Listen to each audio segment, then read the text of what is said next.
ये कहानी एक व्यापारी की है जिसके बेटे अंबर के मोटापे की वजह से उनकी चिंता बढ़ती जा रही थी। लेकिन अंबर ने अपने जीवन में कुछ ऐसा करके दिखाया था जिससे उसने अपने देश के साथ साथ विदेश की जनता का भी दिल जीत लिया। अंबर के पिता व्यापार की दुनिया के महाराजा थे।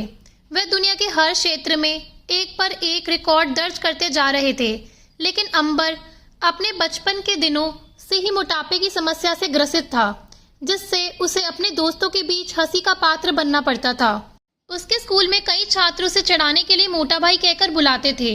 हालांकि अंबर को इस शब्द से कोई खास आपत्ति नहीं थी, क्योंकि गुजरात में मोटा भाई का मतलब बड़ा भाई माना जाता है। अंबर के रसूख की वजह से भले ही लोग उसके सामने ज्यादा कुछ नहीं कहते, लेकिन पीठ पीछे मजाक उड़ाने से भी पीछे नहीं हटते। अंबर ने अपने मोटापे से छुटकारा पाने के लिए बहुत मेहनत की और कुछ हद तक उसे कामयाबी भी मिली। लेकिन शारीरिक तत्वों की कमी की वजह से वह दोबारा तेजी से मोटा होने लगा। बड़े से बड़े डॉक्टर्स भी अंबर का वजन कम करने में कामयाब नहीं हो पा रहे थे।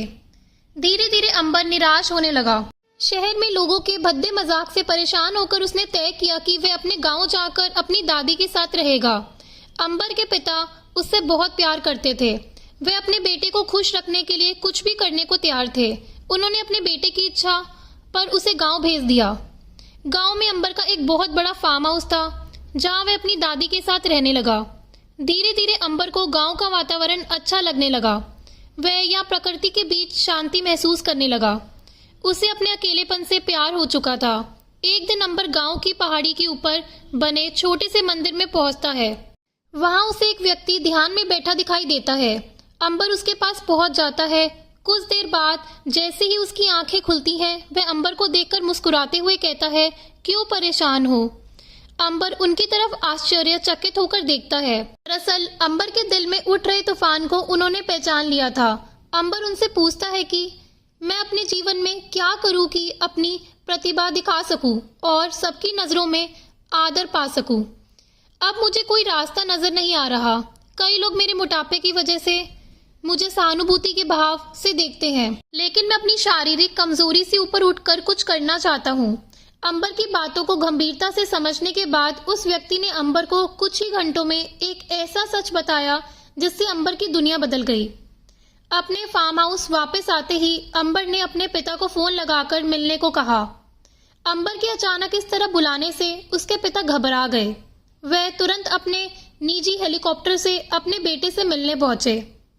अंबर ने अपने पिता से कहा कि वह एक छोटा सा वन्य जीवन संरक्षण केंद्र बनाना चाहता है।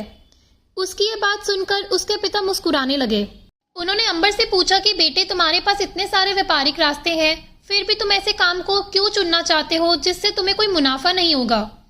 अंबर ने अपने पिता से कहा, पापा, आज हमारे पास संसाधनों की कोई कमी नहीं है।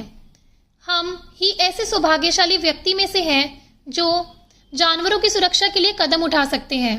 अंबर के पिता को उसकी बात पसंद आती है, इसीलिए वे अपने बेटे को सलाह देते हैं कि यदि तुम कुछ करना ही चाहते हो तो दुनिया का सबसे बड़ा काम करना, लेकिन इसके लिए तुम्हें पूरी तरह केंद्रित होना होगा, क्योंकि कर्मचारी भी तभी ईमानदारी से कार्य करते हैं जब उनका मुखिया मेहनती और ईमानदार हो। अंबर के पिता ने तो उसे उसके काम के लिए प्रोत्साहित किया, लेकिन जैसे ही अंबर के भाई बहन को उसकी इच्छा का पता चला, उन्हें अंबर की सोच पर हंसी आई, क्योंकि आज के जमाने में सभी अपनी जिंदगी को बेहतर बनाना चाहते हैं। लेकिन अंबर की चाहत तो बिल्कुल अलग थी। अंबर के भाई बहनों ने भी उसे समझाने का प्रयास किया, लेकिन अंबर अपना मन बना चुका था।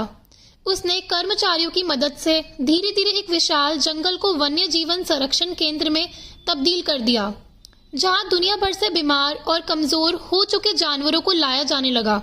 देखते ही देखते अंबर का काम बढ़ने लगा। देश विदेश से बड़े बड़े वैज्ञानिक जानवरों से संबंधित जानकारी जुटाने के लिए अंबर के बनाए हुए केंद्र में पहुंचने लगे। कुछ ही सालों के अंदर अंबर की मेहनत ने असर दिखाना शुरू किया। जानवरों की बढ़ती हुई संख्या से पर्यावरण स्तर सुधरने लगा। अंबर ने कई ऐसी प्रजातियों को भी संरक्षित किया जो लगभग विलुप्त के कगार पर थी। अंबर को पूरे विश्व में जानवरों के संरक्षण के लिए एथिकल बिजनेसमैन के तौर पर सम्मानित किया गया। अंबर की बढ़ती लोकप्रियता को देखकर उसके पिता को अपने बेटे पर गर्व होने लगा। जब मीडिया के द्वारा अंबर से उसकी कामयाबी की वजह पूछी गई तो उसने अपनी सफलता का श्रेय अपने पिता के साथ साथ उस व्यक्ति को दिया जो कई साल पहले अंबर से एक पहाड़ी के ऊपर मिला था। अंबर ने सभी को बताया कि उस व्यक्ति ने मुझसे एक ही बात कही थी, जीवन में जो कुछ भी करना पाने की उम्मीद से नहीं, देने के लिए करना, क्योंकि तुम इस दुनिया से कुछ लेकर नहीं जा सकते, हाँ देकर जरूर जा सकते हो। और तभी से मैंने तय किया कि बैंक बैलेंस बढ़ाने के लिए तो बहुत से व्यापारी दिन रात लगे रहते हैं, लेकिन कोई भी आंकड़ा संतुष्टि के कगार पर नहीं रुकता। लेकिन देने की भावना से मिलने वाला प्रेम अद्वितीय होता है, जिसकी खुशबू जीवन को आनंदित कर देती है। इसीलिए मैंने ये रास्ता चुना। अंबर की बात सुनते ही सभी तालियां बजाने लगे और उसके पिता ने मन ही मन उस व्यक्ति को धन्यवाद किया जिन्होंने अंबर को एक अच्छी शिक्षा देकर इतनी ऊंचाइयों तक पहुंचा दिया, क्योंकि वे अपने बेटे को भली भांति जानते थे। यह बदलाव अविश्वसनीय था।